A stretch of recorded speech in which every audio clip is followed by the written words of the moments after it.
Hello everybody, it's Ligia again, and I am here once again to talk about Disney. I'm sorry. Today I'm making a very specific video that not at all has to do with the content we usually have here. I just want to compare working at Disney World versus working at Disneyland Paris as a temporary cast member. I feel like this would be a very helpful video to people that are interested in having those experiences but don't really know which Disney to choose, or to cast members from different places to know what it's like on the other side. So it's very niche, but I feel like it could be interesting even to people that don't really work at Disney. So both Disneys have programs for people who are in college and would like to have like a summer job or an internship. So they have different possibilities, opportunities for people who want to stay temporarily at Disney. When you work temporarily at Disney, that can be really anywhere. You can be in any positions, operational or in office. I'm obviously going to be leaning towards a lot of how my experience was, obviously, because that's what I lived, but I'm going to give you some details, insights of other things also that I know of. So firstly, when you go to Disney to work temporarily, they usually offer you housings that are more affordable than and easier to get than if you were to rent an apartment. In Disney World right now we have Flamingo, and Flamingo is where you live if you are working temporarily at Disney. If you're an international student, you do not have any other option, but if you're American or like have a citizenship, you can live somewhere else. Well, here you have the option of living in 3 different possible housings. One of them is Le Pléiade, one is La Boiserie, and the other one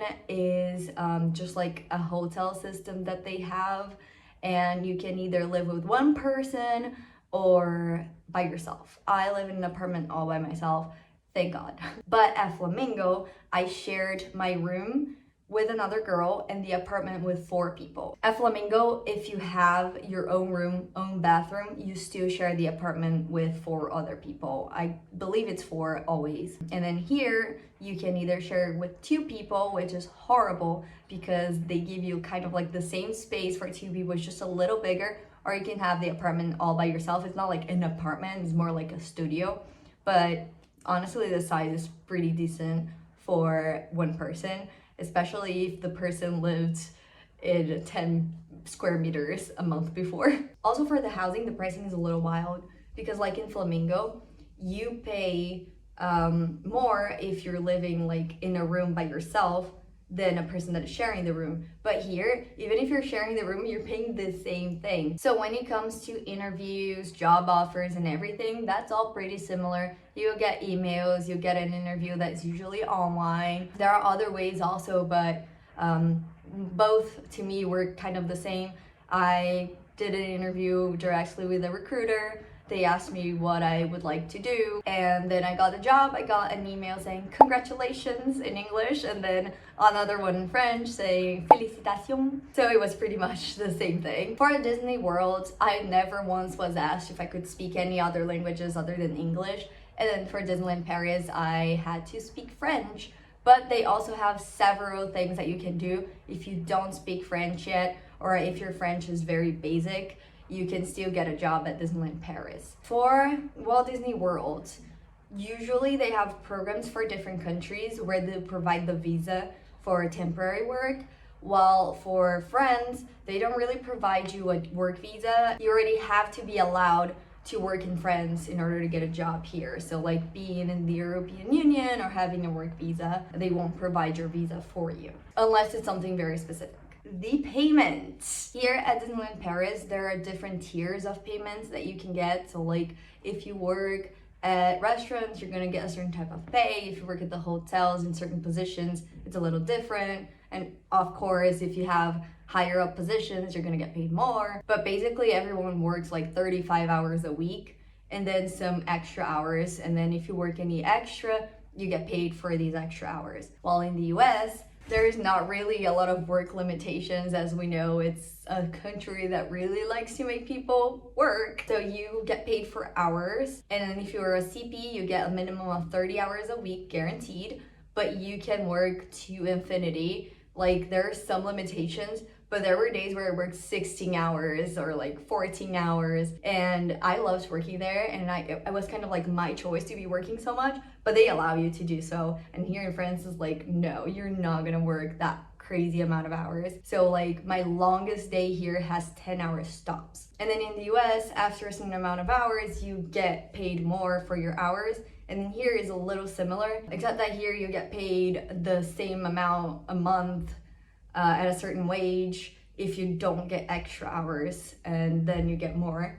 And I don't know if it was clear at all, but basically the US you get paid hourly, and here you have like a contract with the amount of money you're gonna make a month, probably, before taxes and everything, for both. Oh, the discounts. For here, the discounts all year long for cast members are 25%, and you also have 25% at the restaurants. And in the US, you get 20%, if I'm not mistaken, for most of the year, but then in the holidays, you get 40% off. And here, the discount for the holidays just go up to 35%. But in Orlando, in Disney World, you can't use your discounts in restaurants. You get coupons that you can use in restaurants, and some of the food you get discounts, but here is pretty much everywhere except for very selected places that you don't get discounts. And for both, you get a pretty decent discounts for the hotels and resorts. It's still expensive after the discount, but it's a pretty decent one. I feel like it's up to 50%. When it comes to the culture of Disney, it's pretty similar in both of them, and I really enjoy it. So it's like all fun, everybody's very friendly, very smiley all the time. We have the costumes, but I do think that people in the US are more emotional overall, and people in Europe have more of like a cold heart when it comes to things. It's easy for me to see like people going absolutely crazily insane in Disney World, way more than here. But there are a lot of people here that are absolutely crazy about Disney also. So it's like, it's kind of the same, but there is still like, I feel like people in the US care far too much, and then people here care a little too little. And then I didn't find like a happy balance in between both. Not that I'm perfect and have the happy balance, but there's a difference. And in the US, the discipline is also very strict. Like if you get to work 1 minute late from the time that you have to get into work, you get half a point. If you have 3 points, you get a reprimand.